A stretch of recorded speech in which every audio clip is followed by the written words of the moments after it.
स्वामी जी, आपने अभी शक्ति की बात कही। शक्ति मुख्य तौर से दो तरह की होती है, बाह्य शक्ति और भीतरी शक्ति। बाह्य शक्ति के बहुत प्रयोग हमने देखे हैं कि व्यक्ति जो प्राणायाम को साध लेता है वो 30 टन का ट्रक अपनी छाती पे चला लेता है। और जितने जो ये मैजिशियंस होते हैं वो कितने तरह के बताते हैं, और कई लोग ऐसे शक्तिवान बताए जाते हैं जो कि इतनी मोटी सर्कल को तोड़ देती हैं। बाहर की शक्ति है।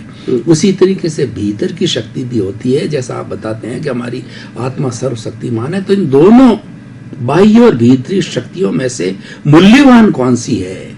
क्योंकि हमको मूल्यवान का एक्सेप्ट करना है, और उस मूल्यवान शक्ति का हम उपयोग अपने जीवन में कैसे कर सकते हैं, वो आर्ट ऑफ द विजन और आपके जो है वो स्पिरिचुअल साइंस के हिसाब से बताइए जी।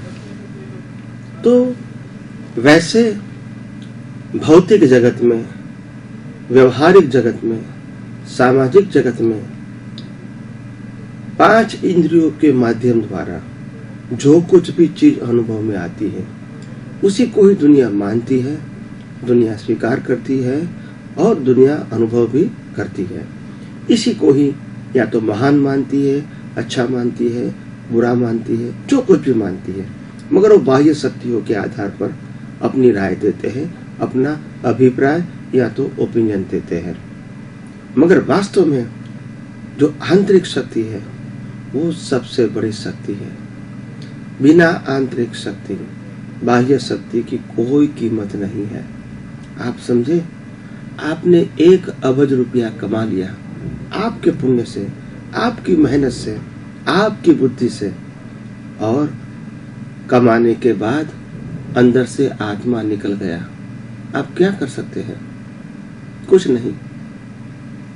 आपने पूरे भारतवर्ष या विश्व के ऊपर विजय प्राप्त कर लिया। आपकी ताकत से, आपकी बुद्धि से, आपकी मेहनत से, लाखों करोड़ लोगों के सहयोग से आपने वो सिद्धि प्राप्त कर लिया, पूरे विश्व के ऊपर विजय प्राप्त कर लिया। जैसे चक्रवर्ती 6 खंडों के ऊपर विजय प्राप्त करता है और तभी उसको चक्रवर्ती बोला जाता है। ये प्राप्त करने के बाद अगर 1 महीने के अंदर आपके अंदर से आत्मा निकल गई तो वो सिद्धि की वैल्यू क्या है? कुछ भी नहीं है। आप समझे? इसीलिए मैं बाह्य शक्तियों को या बाह्य सिद्धियों को कमजोर करना नहीं चाहता हूँ, मगर मैं ये कहना चाहता हूँ बाह्य शक्तियाँ होती है, बाह्य सिद्धियाँ होती है, और बाह्य कोई भी प्रकार की शक्ति है वो भले ही खुद के लिए काम में आए, परिवार के लिए काम में आए, समाज के लिए काम में आए, राष्ट्र के लिए काम में आए, विश्व के लिए काम में आए, तो मैं मना नहीं करूंगा, अच्छी बात है। मगर हाँ, ये बात मत भूलो, अंदर की शक्ति के बिना बाहर की शक्ति की कोई कीमत नहीं है।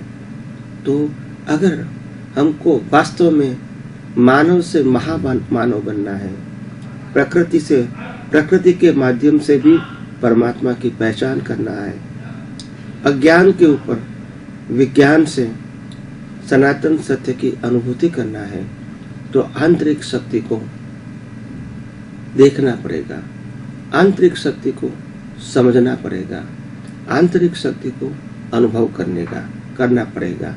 कैसे? जो आंतरिक शक्ति है वो चैतन्य शक्ति है, वो शाश्वत शक्ति है। हम लोग मानते हैं हम सुन सकते हैं क्योंकि कान है। ये बात गलत है। कान अगर सुन सकता है, क्या मुर्दा सुन सकता है? उनके पास तो ज्ञान है। आंखें हैं, हम देख सकते हैं, क्या मुर्दा देख सकता है? आंखें तो है। नाक है तो हम स्मेल ले सकते हैं, क्या मुर्दा स्मेल ले सकता है? हम जो कुछ खाना खाते टेस्ट लेते हैं, क्या मुर्दा टेस्ट ले सकता है? हमारा शरीर में जो स्पर्श करते हैं वो हमको मालूम होता है, क्या मुर्दा स्पर्श कर सकता है या तो स्पर्श का अनुभव कर सकता है? तो आप समझ सकते हैं जो 5 ज्ञानेंद्रिय है वो आत्मा की आंतरिक शक्ति से ही जागृत या तो एक्टिव है। अगर वो शक्ति नहीं है तो बाह्य कोई शक्ति की कोई कीमत नहीं है।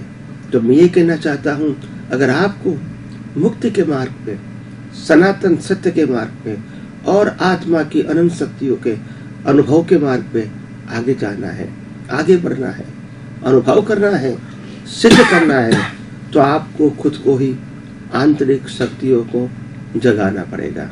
वो है, इसको पाना नहीं है, वो है, इसको अनुभव करने के लिए दृष्टि चाहिए। और वो दृष्टि कौन दे सकता है? वो आत्मविश्वास कौन दे सकता है? उस रास्ते पर जाने का, उसके रास्ते पर जाने का जो रास्ता, उस स्थान पर जाने का, अनुभूति करने का जो रास्ता है, वो दिखाने वाला कौन होता है?